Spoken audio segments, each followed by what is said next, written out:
आशीष जी, ज्योत्सना जी, दिल्ली से। श्री हरिवंश महाराज जी। राधा वल्लभ श्री हरिवंश महाराज जी। महाराज जी, हम पिछले एक वर्ष से आपका सत्संग सुन रहे हैं यूट्यूब के माध्यम से। महाराज जी, आपके एक सत्संग में सुना था कि जहां हो वहीं से इस ट्रेन पर बैठ जाओ। अब हम राधा नाम के भरोसे और आपके सहारे बैठे हैं, परंतु महाराज जी एक पल आनंद लगता है और दूसरी तरफ भीतर से ऐसा डर बैठता है कि कहीं टीटी बीच में आके ट्रेन से उतार ना दे। यहाँ टीटी भी वही है, ट्रेन भी वही है मंजिल भी वही। यहाँ दूसरा कोई हो तो डर लगे, टीटी नहीं है यहाँ। यहाँ नहीं, आप चिंता मत करो, यहाँ टिकट की चेकिंग नहीं होती। यहाँ गाड़ी में बैठ ही वही सकता है जिसको पास कर दिया गया है। अगर आप राधा राधा बोल रहे हैं तो श्री जी आपको बहुत प्यार करती हैं, तब राधा राधा बोल रहे हैं। आप वृंदावन आए हैं तब श्री जी आपको बहुत प्यार कर रहे हैं, इसलिए आप वृंदावन आए। श्री राधिका कृपा बिनु सबके मनन अगम। भगवान ने कृपा करके हमें मनुष्य शरीर दिया, भगवान ने कृपा करके हमें सत्संग दिया, भगवान की कृपा से भगवान का नाम जिह्वा पे आया। हमें बिल्कुल नहीं डरना, वो बड़े कृपालु हैं। एक बार जिसे पकड़ते हैं उसे कभी छोड़ते नहीं, उनका स्वभाव है। हमारा तो स्वभाव है पकड़ना छोड़ना, लेकिन प्रभु का ऐसा एक बार जिसे, तो अगर हम नाम में प्रीति कर लिए, हमें ये भरोसा हो गया कि मैं गुरु की शरण में हूँ, गुरु की ट्रेन में बैठा हूँ, तो अब चिंता न करें। हम उतर सकते हैं लेकिन वो उतार नहीं सकते, ये पक्की बात है। हम उतरना चाहें तो वो समझाएंगे, पर वो उतरने का अवसर दे देंगे। जैसे बच्चा है, बहुत हट करता, मुझे टॉफी चाहिए, लो टॉफी नहीं, मुझे आपकी गोद चाहिए, और टॉफी फेंक दे तो फिर गोद में ले लेंगे। ऐसे ही भगवान मानो दे दिए, अब हमें भोग चाहिए, हम इस मार्ग में जाना चाहते तो भगवान आपको रास्ता दे देंगे, जाओ।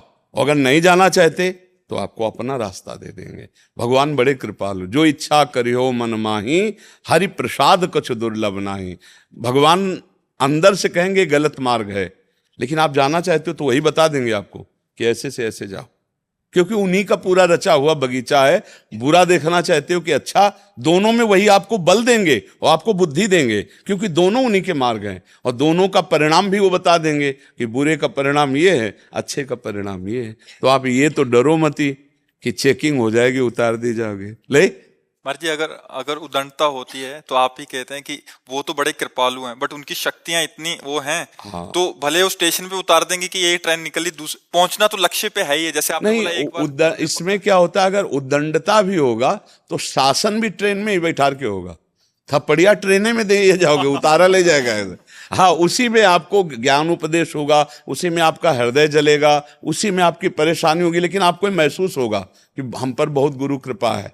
ये नहीं होगा कि हमारा त्याग हो गया। क्या ट्रेन पे उतारने का मतलब है हमारा त्याग हो गया, हम विमुख होकर भोगों में भटकने लगे, ऐसा नहीं हो सकता।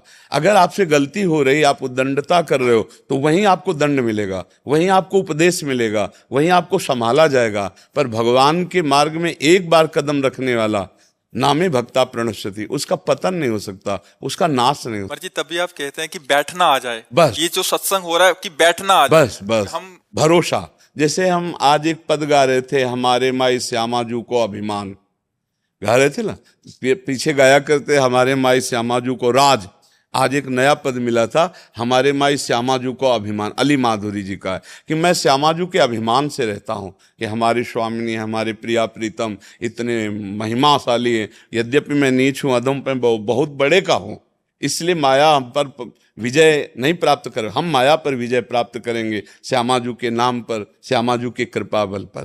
तो इसलिए हमको बच्चा डरना तो केवल इस बात से है कि हम कहीं श्यामाजू के विरुद्ध आचरण ना बन जाए, बकाया वो सब संभाल लेंगे। पर हमें बहुत अच्छा लगा कि आप इतनी छोटी अवस्था में भक्ति के प्रति इतना समर्पित हैं। आपके ऊपर विशेष कृपा श्री जी की है, विशेष कृपा। जैसे बाल्यावस्था से भजन मार्ग में लगना विशेष कृपा, वयोवृद्ध होकर के भगवान से विमुख विशेष अकृपा।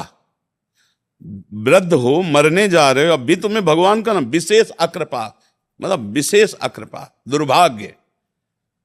गरीब होकर किसी को देने की इच्छा रखना विशेष कृपा, और धनी होकर किसी को कुछ देने की इच्छा न, विशेष अकृपा, विशेष अकृपा। तो ये कुछ लक्षण होते हैं। तो जैसे नवीन अवस्था बच्चा हो, तो विशेष कृपा आप पर भगवान की है। चाहे गृहस्थ में जाओगे चाहे विरक्त में, दोनों में महान पुरुष बनोगे। अगर ऐसे ठीक से चलते गए तो एक अच्छे गृहस्थ बनोगे। ऐसे ऐसे गृहस्थ आते हैं कि हृदय शीतल हो जाता है उनसे बात करके, कि क्या ज्ञान है, क्या धर्म है, क्या इनका विचार है गृहस्थ होते हुए। तो अगर भगवान के मार्ग में चले तो गृहस्थ भी हृदय को शीतलता प्रदान करने वाला। ऐसे ऐसे गृहस्थ हैं कि जिनके चरण छूने का मन होता है, कि इतना प्रभु से प्यार करते हैं, इतना प्रियालाल से प्यार करके धर्म में चलते हैं। ऐसे भी गृहस्थ हैं। और ऐसे भी लोग हैं कि मिलने के बाद लगता है भगवान आज हमसे कौन सा पाप बन गया जो ये मिले। ऐसा लगता है कि ये क्यों मिले, नहीं मिलना चाहिए। ना वो बात है, ना वो लगन है, ना वो मिलना है प्रभु से, ना मिलन की चाह है। वही संसार, वही प्रपंच, वही सांसारिक नेतागिरी वाली बात तो लगता नहीं। कितने ऐसे गृहस्थ जिनके मिलने के बाद पीछे याद आता है कि यार कितना कृपा है इनके ऊपर, कि गृहस्थी में पत्नी पुत्र परिवार आदि में रहते हुए इतना सुंदर भजन कर रहे हैं, इतने संयम से चल रहे हैं, इतने भाव से चल रहे हैं। तो अच्छे गृहस्थ, अच्छे विरक्त बनने के लिए इसी अवस्था से परिवर्तन होता है। तो डरो मत तुम, हमारी तुम्हारी दोस्ती पक्की नहीं। अगर मान लो टीटी चेक करने लगे और कोई सरकारी बड़ा ऑफिसर बैठा हो, वो कह दे हमारे, तो फिर वो भी ऐसे करके चेक चला जाएगा। ले हाँ, तो हम बड़े ऑफिसर से जुड़े, श्यामाजू, गुरुजू, फिर ऐसे तो बड़े ऑफिसर से जुड़े हुए। हमारी एक चैन है, नहीं उसी चैन में हम चैन से है। तो इसलिए तुम्हें डरना है, तुम भी तो उसी चैन में जुड़ गए है। ले ट्रेन क्रम बाई क्रम इंजन से जुड़ी होती है ना, डिब्बे में कोई दम नहीं होता।